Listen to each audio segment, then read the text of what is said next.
วิธีក្នុងការបបន្ថយកម្រិតជាតិស្ករនិង A1C បាទតើអ្វីទៅជាជាតិស្ករហើយនិង A1C ជាតិស្ករគឺជាការជួសជុំម្រាមដែលវាកំណត់ល្អរបស់វាគឺចន្លោះពី85ដល់115កាលណាបងប្អូនជាតិស្កររបស់បងប្អូននៅស្ថិតនៅចន្លោះពី85ដល់115គឺល្អទាបជាង85គេថាខ្វះជាតិស្ករលើសពី115ឡើងទៅគឺលើសជាតិស្ករហើយចំណែកឯ A1C ឬហៅម្យ៉ាងគេថា HbA1c គឺជាសន្ទុះវាស់កម្រិតមធ្យមភាគស្ករក្នុងឈាមដែលបង្ហាញអំពីកម្រិតទឹកនោមផ្អែមបើជាធម្មតាគេធ្វើឡើងក្នុងកំឡុងពេល2ទៅ3ខែចុងក្រោយបាទវាមិនមែនជាការវាស់ជាតិស្ករដែលយើងធ្វើឡើងដោយជួសនៅចុងម្រាមដែលវាប្រែប្រួលតាមការញ៉ាំអាហារភ្លាមៗនោះទេត្រូវចងចាំថាកាលណាជាតិស្ករកាន់តែខ្ពស់នោះវានឹងធ្វើឲ្យកម្រិត A1C ក៏កើនឡើងដែរបាទដោយសារវាទៅតោងជាប់ជាមួយនឹង hemoglobin នៅក្នុងឈាមគឺកាន់តែច្រើនឡើងហើយ A1C គឺកម្រិតជាភាគរយបើកាលណាយើងវាស់ទៅឃើញ 5.7% ឬក៏ហៅថាក្រោម 5.7% ជាកម្រិតធម្មតាទេយើងអត់មានទំនោរផ្អែមឡើយតែបើចាប់ពី 5.7% ទៅ 6.4% យើងជាសញ្ញា alert ឬសម្គាល់ប្រាប់ថាយើងត្រៀមនឹងកើតទឹកនោមផ្អែមហើយបងប្អូនត្រូវប្រុងប្រយ័ត្នតែបើសិនបើយើងជួសទៅឃើញដល់ 6.5% ឡើងលើឬក៏ខ្ពស់ជាងនេះទៀតបានន័យថាយើងកើតជំងឺទឹកនោមផ្អែមហើយបាទជារឿងមួយដែលយើងត្រូវយកចិត្តទុកដាក់ឲ្យខ្លាំងនិងហ្មត់ចត់សំណួរសួរថាតើមានមូលហេតុអ្វីខ្លះដែលធ្វើឲ្យកម្រិតជាតិស្ករនិង A1C យើងកើនឡើងបើយើងមានកត្តា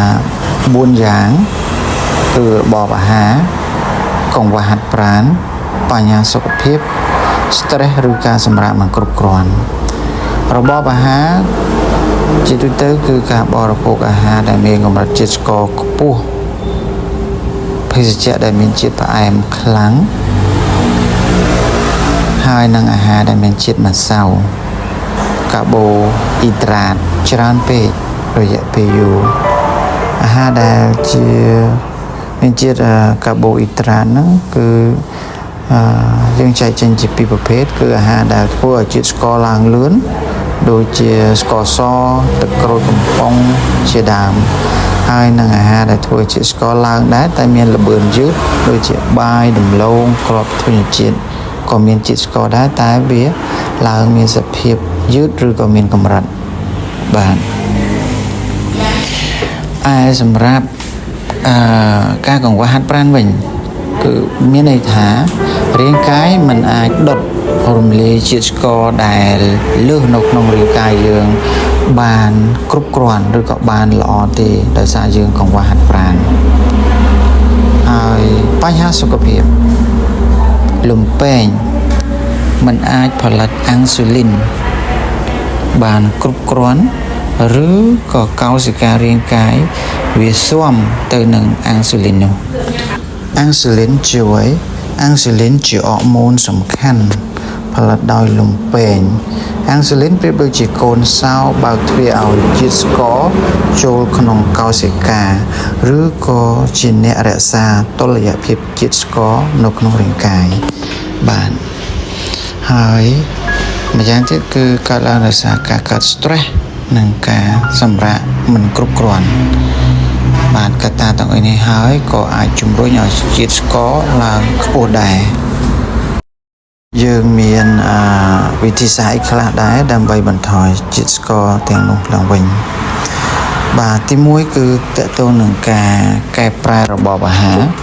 ទី2សកម្មភាពរាងកាយទី3នឹងការរស់នៅ